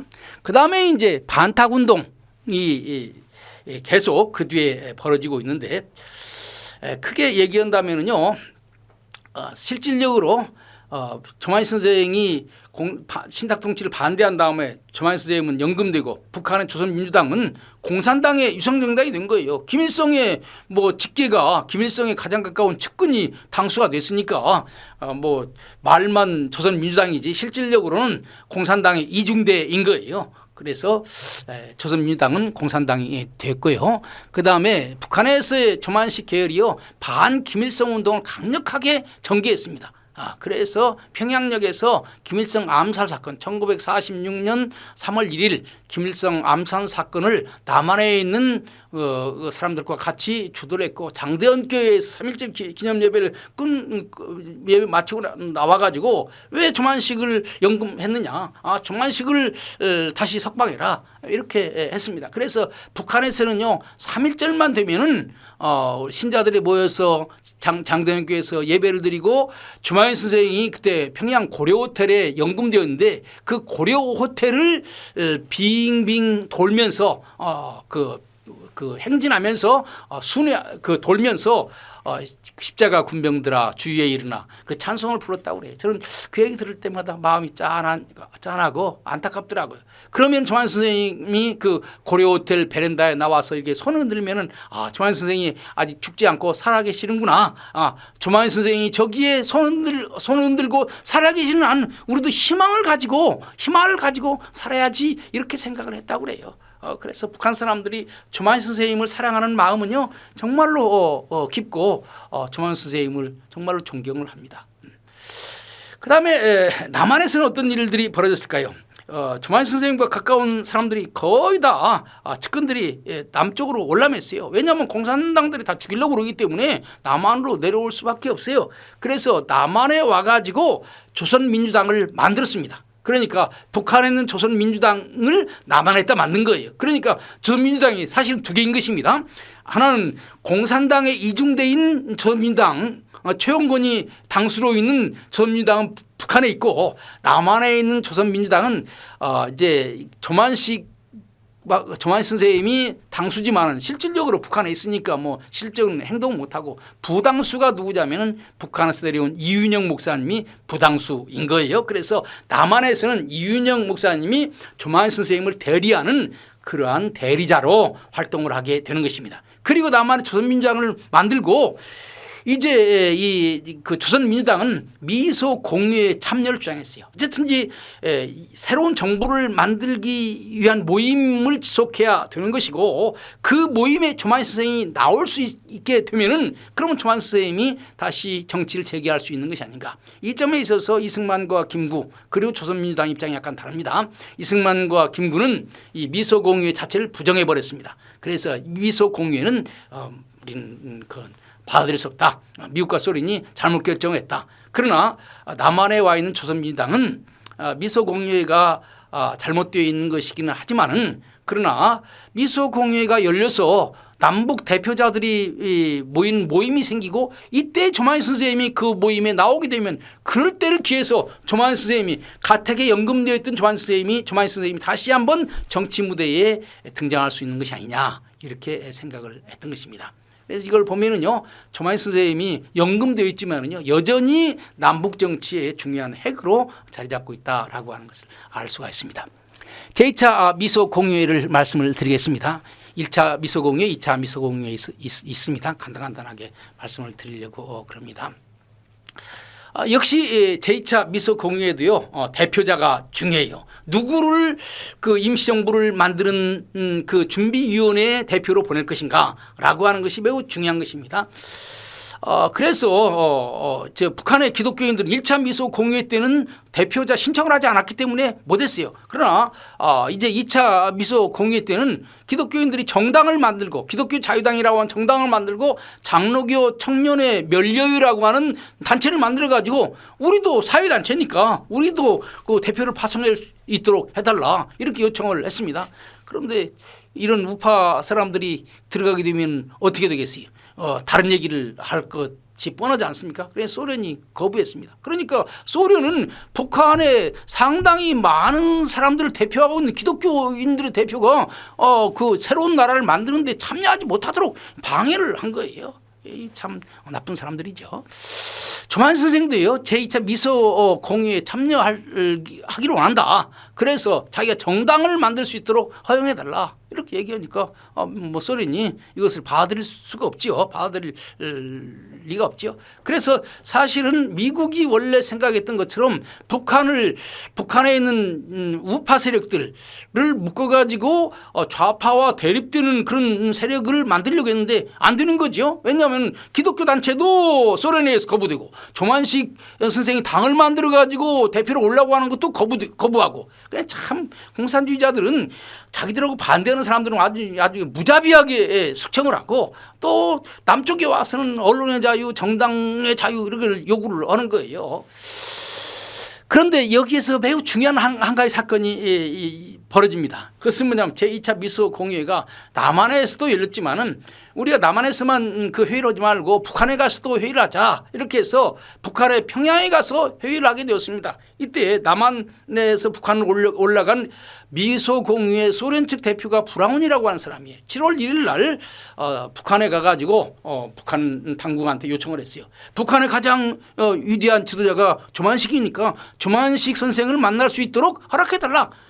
아주 이 협상이 어려웠습니다. 조만식을 만나지 못하게 하려고 그랬어요. 그러나 미국 대표가 강력하게 요청을 하니까 소련이 거부할 수가 없었어요. 그래서 7월 1일 날 브라운이 조만식 선생을 만난 것입니다. 1947년 7월 1일이에요. 그러니까 해방 전국의 한복판에서 미국 대표와 조만식 선생이 북한 평양에서 만난 거죠. 보안을 유지하기 위해서 사실 남한에서 북쪽으로 갈 때 기차를 가지고 갔다고 그래요. 기차. 그리고 기차 한 칸을 소련 사람들이 도청할 수 없도록 해가지고 조만식 선생의 집으로 간 고려 호텔에 가서 만난 것이 아니라 바로 고려 호텔에 있는 조만식 선생을 남쪽에서 끌고 간 기차 속으로 와서 거기에서 면담을 했는데 그래도 조만식 선생과 브라운이 나온 대화가요 그대로 곧바로 소련 정부 당국에 다 들어가더라고. 세상에 거짓말은 없는 것 같아요. 그러면 여기에서 브라운과 조만식 선생이 어떤 대화를 나눴느냐 재밌습니다. 브라운이 여러 가지 많이 물어봤어요. 다 얘기할 수 없고 북한의 민심이 어떠냐 이렇게 물어보니까 조만식 선생이 85%는 민주주의를 지지하고 15%가 공산주의를 지지합니다. 그래서 자유롭게 선거만 이루어진다고 생각하면은 분명하게 우리 민주주의 세력이 이길 수 있습니다. 이렇게 얘기를 했어요. 많은 분들이 해방 공간에 좌익우세했다 이렇게 생각하는데 조만식이 판단하는 상황은 그러지 않았습니다. 그다음에 브라운이 물어봤어요. 민주주의 지지한다고 그러는데 민주주의도 소련식 민주주의가 있고 미국식 민주주의가 있는데 당신은 어떤 민주주의를 원하느냐. 북한에서 여기에 대해서 조만식 선생이 이렇게 대답했습니다. 북한 사람들이 말하는 민주주의는 소련식 민주주의를 말하는 것이 아니다. 우리가 말하는 민주주의는 미국식 민주주의를 말하는 것이다. 이렇게 얘기를 했어요. 그리고 조만식 선생이 이런 얘기도 했습니다. 이런 얘기는 절대로 바깥에 나가서 안 되고 다른 데 가서는 절대로 이런 얘기를 자기는 하지 않지만은 만일에 신탁 통치를 꼭 해야 된다면은 미국과 소련이 같이 신탁 통치를 하는 것이 아니라 미국 혼자 신탁 통치를 해달라 이렇게 요청을 하게 됐습니다. 그리고 브라운이 또 물어봤습니다. 당신은 여운형에 대해서 어떻게 생각합니까? 이렇게 얘기를 하니까 조만식 선생이 여운형은 65%는 공산주의자고 35%는 민족주의자다. 그러니까 조만식 선생은 여운형을 근본적으로 공산주의자로 이해를 하고 있는 것입니다. 이것이 그 당시에 일반 사람들이 여운형을 생각하는 거예요. 요즘 여운형을 중도 세력으로 자꾸 그렇게 만드는 사람들이 많은데 나중에는 약간 중도 쪽으로 갔습니다만은 원래는 온건 공산주의자, 모더레이트 커뮤니스트라고 말할 수가 있죠. 그래서 이제 브라운한테 조만식 선생이 충고를 했습니다. 북한이 지금 토지개혁을 해가지고 인기를 얻고 있는데 남한도 토지개혁을 해야 남한 사람들의 민심 얻을 수 있다. 이런 충고도 해주고 바로 이때에 이제 브라운과 같이 북한에 갔던 중요한 정치장교 가운데 한 사람이 버치라고 하는 사람인데 이 버치가 1947년 7월 달에 북한에 가서 북한의 여러 가지를 조사를 했습니다. 그런데 그 보고서를 보면은요, 북한에서 공산주의를 막을 수 있는 유일한 세력은 기독교고 그 중에서도 장로교 세력이 공산주의를 막을 수 있는 유일한 세력이다. 이렇게 얘기를 하고 있는 것입니다. 이런 문서들은 거의 많은 분들에 의해서 소개가 안 된 그런 내용들입니다. 그다음에 이제 미소 공유회가 완전히 실패했지요. 아까 얘기한 것처럼 이제 조선민주당 연설하고 그다음에 평남 인민위원회에서 연설하고 가택연금을 했죠. 가택연금하고 특별히 이제 브라운과 회동한 내용들이 공산주의자들한테 다 들어가게 된 거죠. 그때부터 이제 아들과 사위 조만식 선생님의 둘째 아들과 둘째 사위가 조만식 선생님 옆에서 그분을 도와줬는데 그분들이 또 출입을 금지했어요. 출입을 못하게 만든 거예요. 감시를 심하게 하고 식사도 아주 부실하게 해주고 그래서 아주 몸이 약해지는 그런 상황에 오게 되었습니다. 그러니까 완전히 그 전에는 약간의 자유가 있었지만은 브라운과 만나고 난 다음에 그 조만희 선생님은 더 큰 시련을 겪게 됐습니다. 그리고 이제 미소공연은 여러분들이 잘 아시다시피 실패를 하게 되었고요. 그다음 미국이 그 한반도 문제를 유엔으로 이관을 했지요. 그래서 유엔에서 뭐라고 결정했느냐면 자유선거를 통해서 통일 정부를 만든다. 그러니까 남북한에서 자유롭게 투표를 해가지고 대표를 뽑고 그 대표들이 공산주의라든 민주주의라든 어떤 정부라든 그들에게 맡긴다. 이것이 유엔의 결정입니다. 이것이 바로 대서양 헌장에 있는 내용이에요. 대서양 헌장에 앞으로 그 전쟁이 끝났을 때 어떤 나라를 선택해야 될 것인가 하는 것은 그 국가에게 그 국민들에게 맡긴다. 거주민에게 맡긴다. 이것을 그대로 반복한 것이 유엔 총회의 결의라고요. 거기에 의해서 이제 유엔은 소련과 미국에게 한반도에 자유선거를 실시하자. 그리고 국회의원 뽑자. 그리고 국회의원으로 하여금 어떤 나라를 만들 것인지 결정하도록 하자. 이렇게 얘기했습니다. 이 얘기를 듣고 북한에 있는 기독교인들이 다시 희망을 얻었습니다. 그래서 다시금 기독교 자유당을 만들려고 했는데 뭐 공산주의자들이 이런 것들을 허락하지 않죠. 그러니까 북한에 있으면서도 기회만 되면 북한에 있는 우리 기독교인들이 민주주의적인 나라를 만들려고 노력을 많이 했습니다. 우리는 그런 노력을 우리는 깊이 생각을 해야 돼요. 그리고 1948년 4월에 이제 이승만 박사는 남북 그 통일된 정부를 당장 만드는 것은 어려우니까 우선 남한만이라도 정부를 만들고 그다음에 기회가 되면은 북한도 정부를 국회의원 선거를 해서 통일된 정부를 만들자 이렇게 주장했는데 여러분들이 잘 아시다시피 이제 김구와 김규식은 이걸 반대했지요. 그런데 김구와 김규식이 북한에 가면서 이분들이 내세웠던 명분 가운데 하나가 뭐냐면은 자기들이 북한에 가서 조만희 선생과 면담을 하고 조만희 선생을 데려오겠다. 이것이 말하자면 김구와 김규식이 북한에 갔을 때 내세웠던 또 하나의 중요한 그 명분입니다. 그래서 실질적으로 북한에 가가지고 김구 선생이 김일성한테 우리의 위대한 지도자 조만희 선생을 한번 만나고 해야 되겠다. 가능하면 그분과 함께 월남할 수 있도록 해줬으면 좋겠다. 이렇게 얘기를 했는데 김일성이 하는 말이 조만희 선생 문제는 내 손에 있지 않습니다. 이것은 소련의 결정에 의해서 이루어지는 것입니다. 거부를 했어요. 그러니까 김구가 김일성한테 그러면은 당신은 북한 문제에 대해서 어떤 결정권을 가지고 있는 거요? 라고 화를 냈다고 하는 그런 얘기도 있습니다. 그래서 이 당시에 이제 북한에 갔던 사람들이 남북 지도자 협의회라고 하면서 아니 북한의 가장 중요한 지도자 조만식을 만나서 그분이 참여하는 회의를 하지 않은 남북 지도자 협의회는 진정한 남북 지도자 협의회라고 말할 수 없다. 그래서 조만희 선생님이 비록 감옥이 아니라 고려 호텔에 연금된 상태지만은 계속 말하자면 남북의 중요한 이슈마다 조만희 선생님이 등장하고 있다고 하는 것은 우리가 알 수가 있는 것입니다. 그다음에 조만희 선생님이 이제 대한민국 건국에도 영향을 미쳤어요. 1948년 50선거가 있었죠. 그리고 이제 이윤영 씨가 누구냐면은 조선민주당 부당수 그러니까 남한에서 조만희 선생의 대리인이 이윤영 목사라고요. 그래서 원래 이제 이윤영 목사는 이제 국회의원 출마하려고 그러는데 북한에 내려와 가지고 뭐 남한에서 북한 사람들 얼마나 좋아합니까? 그러니까 이윤영 씨가 국회의원으로 조만희 선생을 대리해서 국회에 나가기를 원하는데 아무도 그를 찍어주기가 어려운 거예요. 그래서 이것을 이승만 박사가 알고 김성수를 불렀습니다.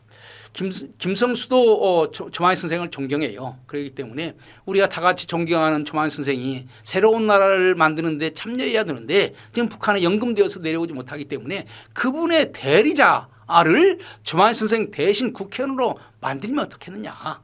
당신이 지금 종로에 국회의원 나가려고 하고 있는데 당신 국회의원 안 해도 되지 않느냐. 조만희 선생이 남한에 왔으면 그분이 위대한 일을 해야 되는데 그분이 못 오니까 그분을 대리해서 이윤영 씨를 우리가 종로 국회의원을 만들자. 그래가지고 이승만 박사가 김성수 씨를 설득을 해가지고 이윤영 목사님을 종로 국회의원 후보로 만들어가지고 결국 이제 그 이윤영 씨가 국회의원이 재헌 국회의원이 된 것입니다. 그리고 이제 그 다음에 이제 국회가 만들어지고 여러분 잘 아시다시피 이 이윤영 목사님이 재헌국회에서 기도를 했지요. 그리고 이제 그 다음에 그 재헌국회 헌법부터 만들고 헌법에 의해서 대통령 선거를 했어요. 대통령 선거를 하고 그 다음에 부통령 선거를 하는데 여기에서 이승만 박사가 이렇게 얘기를 했습니다. 정부를 조직하는 이 자리에서 조만식을 부통령으로 추대해서 이북 동포들의 마음이라도 위로하고자 한 것이 우리 국회의 소원이었으나 만일에 우리가 조만식 선생님을 그렇게 부통령으로 하면은 북한에 가택 연금되어 있는 조만식 선생님의 생명이 위독하게 될 가능성이 많기 때문에 우리가 그분을 생각해서 그분을 부통령으로 뽑지를 못하고 있는 것입니다. 이런 얘기를 한 거예요. 그러니까 이승만 박사의 마음속에는 남한에서는 자기가 대표성을 가지고 대통령을 하고 북한을 대표하는 사람으로서 조만식을 부통령으로 해야 말하자면 한 나라가 아름답게 이루어지는데 만일에 그렇게 되면은 조만식이 더 공산주의자들에 의해서 더 공격을 받을 것이다. 그래서 조만식 선생님을 부통령으로 추대하는 것이 우리 모두의 소원이지만은 조만식 선생님의 생명을 생각해서 우리가 그것을 절제해야 된다. 이렇게 연설을 했어요. 그리고 사실은 조만식 선생님 대신에 조만식 선생님 대신하는 이윤영 목사를 국무총리에 추대를 한 것입니다. 그런데 이 당시에 남한 사람들이 그런 말을 그런 이승만 박사의 그런 깊은 뜻을 제대로 이해를 못했어요. 이승만 박사는 무슨 이윤영 목사 개인이 위대해서가 아니라 한반도의 반절인 북한을 대표하는 누군가가 부통령이 되거나 국무총리가 되어야 한 나라가 통일된 그 꿈을 가지고 나갈 수 있다. 그런 것 때문에 그 이윤영 목사를 국무총리로 선임을 했는데 그것을 많은 사람들이 받아들이지를 않았습니다. 성공하지를 못한 거죠. 이제 거의 다 맞춰갑니다. 이제 6.25 전쟁 에서 이제 조만식 선생님도 세상을 떠나게 되는 것입니다. 참 6.25 전쟁 때 북한은 교묘한 술수를 썼습니다. 1950년 6.25 직전에 북한에서 제의가 왔어요. 뭐라고 제의가 왔느냐. 북한 간첩 이기화와 김삼룡이 남한에서 공산주의 활동을 하다가 잡혔습니다. 그러니까 이주화와 김삼룡을 북한으로 보내면은 북한에 있는 조만식을 남한 쪽으로 보내겠다. 그래서 이주화와 김삼룡이라는 간첩과 조만식이라고 하는 민족주의자들을 교환하자라고 하는 제의를 하게 되었습니다. 여기에 대해서 이승만 박사는 지지를 했어요. 그래서 6.25 직전에 이주화와 김삼룡을 데리고 이제 판문점 가까이까지 갔는데 저쪽에서는 조만식 선생을 안 데리고 나오는 거예요. 바로 그 다음 날 6.25 전쟁이 일어나게 된 것입니다. 이것은 왜 그랬느냐. 전쟁을 시작하려고 하면서 사람들의 관심을 딴 쪽으로 끌어가려고 이런 행동을 하게 된 거예요. 그러니까 조만식 선생을 아주 끝까지 활용을 한 거죠. 다들 조만식 선생님을 존경하니까 거기에 신경을 쏟고 북한 공산주의자들을 막는데 신경을 덜 쓰도록 하려고 하는 것이죠. 1950년 9월에 장면 박사가 유엔 안보리에서 연설을 하는데 북한의 상황을 설명하면서 북한이 어떤 사회인 줄 아냐고, 북한은 개인의 자유를 인정하지 않냐고, 종교 자유를 인정하지 않는 그런 사회다라고 하는 것을 말하면서 구체적인 예를 들면서 천주교의 홍용표 주교와 조만식 선생이 지금 현재 북한에 지금 억류되어 있는 그런 상태다. 그래서 이런 공산주의자와 타협하지 말고 진군해서 북한을 자유로운 세상으로 만들어야 된다. 이런 연설을 했는데 바로 그 연설의 중요한 대목에 조만식 선생이 언급되고 있는 것입니다. 그런데 실질적으로 조만식 선생님이 어떻게 되느냐. 1950년 10월 18일 조만식 선생님이 사망했다라고 이제 일반적으로 추정을 합니다. 여러분들 10월 1일 날 국군이 이제 북한을 향해서 올라가는 거죠. 9월 25일 날 서울이 수복되고 10월 1일 날 국군이 38선을 넘어서서 북한 가고 그 뒤에 이제 유엔군이 가는데 이제 북한에 있는 사람들이 도망가야 될 거 아니겠어요? 북한군이 왔을 때 남한 사람들이 도망갔던 것처럼 이제 미군과 연합군이 올라가게 되니까 북한에 있는 사람들이 도망가게 되는 거죠. 그래서 제일 첫 번에 조만식 선생님을 업고 데리고 가는데 노인 양반 다 이제 뭐 거의 죽어가는 노인 양반을 몸도 쇠약한 노인 양반을 끝까지 데리고 갈 수가 없죠. 그래서 중간에 조만식 선생님을 사살을 하고 갔다고 그럽니다. 그래서 사실은 조만희 선생님이 어떻게 죽었는지 여기에 대해서 아직 확인되어 있지는 않아요. 그러나 1991년 이제 그 소련 문서가 공개되고 소련과 왕래가 되면서 1950년 10월 18일 경에 조만희 선생님이 평양에서 이제 끌려서 북쪽으로 피난 가는 도중에서 납치되어서 가는 도중에서 사살되었다라고 하는 것이 밝혀졌고, 조만식 선생님의 유족이랄지 조만식 기념사업회는 전하를 기념을 해가지고 이제 추도식을 하고 있습니다. 그래서 1991년 이후에 이제 국립묘지에 안장을 했어요. 이미 1946년에 조만희 선생님은 자기가 언제 어떻게 죽을지 모르니까 자기 부인을 오라고 했어요. 그리고 자기 머리를 잘라가지고 봉투에 담아서 나는 언제 죽을지 모르는 몸이요. 내가 죽거들랑 내 시선을 찾을 수 없거들랑 이것을 가지고 자기 장례식을 치르라고 그렇게 얘기를 했습니다. 그래서 조만희 선생님의 모발을 잘 모시고 있다가 그 유해는 못 찾았으니까 국립묘지에 안장을 하게 된 거죠. 산부요인이 참석을 했고 한경리 목사님이 장례위원장을 했습니다. 그렇게 해서 조만희 선생님의 일생은 끝나게 됩니다. 결론적으로 조만희 선생님의 평가, 먼저 조만희 선생님은 해방 이후 북한의 가장 대표적인 지도자였다. 어떤 누구도 감히 범접할 수 없는 지도자였다. 김일성은 해방 직후 소련이 만들어준 지도자지 북한 사람들이 마음속에서부터 우러나서 존경하는 그런 지도자는 아니었다. 그다음에 조만희 선생님은 최초의 통일운동가였다. 조만희 선생님이 끝까지 말하자면 북한의 단독 정부를 만드는 것을 반대하고 통일을 지향했다고요. 그래서 남한에 있는 사람들과 계속 소통하면서 통일을 꿈꿨다고요. 그리고 조만희 선생님은 공산주의 국가가 아니라 자유민주주의 국가를 건설하는 것을 원했어요. 그래서 개인의 자유와 소유권, 종교의 자유 이런 것들을 매우 중요하게 생각을 했습니다. 그다음에 조만희 선생님은 자기의 정치적인 이익을 위해서 적당히 타협하는 그런 사람이 아니에요. 소련 스타코프 사령관이 소련 정부의 이름을 걸고 어떻게든지 당신을 대통령으로 만들어 줄 테니까 친소인사가 되라 라고 얘기했을 때 조만희 선생님은 그것을 거부를 하고 자기가 걸어갈 길을 걸어갔습니다. 조만희 선생님은 가택연금 이후에도 한국 정치의 중요한 인물입니다. 많은 분들이 조만희 선생님은 가택연금 당한 다음부터는 이제 완전히 정치에서 사라진 인물이고 별로 중요하지 않은 인물이다 생각하지만 그것이 아니에요. 1차 미소공의회, 2차 미소공의회, 그다음에 대한민국이 만들어지는 과정, 그다음에 6.25 그때까지 조만희 선생님은 계속 역사의 무대에 중요한 역할을 하는 거예요. 그러니까 어떤 사람은 나가서 활동하지만 조만희 선생님은 가택연금되어 있는 상황 가운데서도 조만식이라고 하는 이름이 계속 정치의 중요한 고비고비마다 등장을 할 만큼 그러한 조만희 선생님은 해방공간의 중요한 인물이다. 그다음에 이승만 박사는 조만희 선생님을 북한을 대표하는 대표적인 인물로 생각을 했습니다. 그래서 6.25가 일어났을 때에도 프란체스카 일기에 보면 이럴 때 조만희 선생님이 있었더라면 그분과 손을 잡고 정치를 했을 텐데 라고 하는 아쉬운 말을 여러 번 했다고 그럽니다.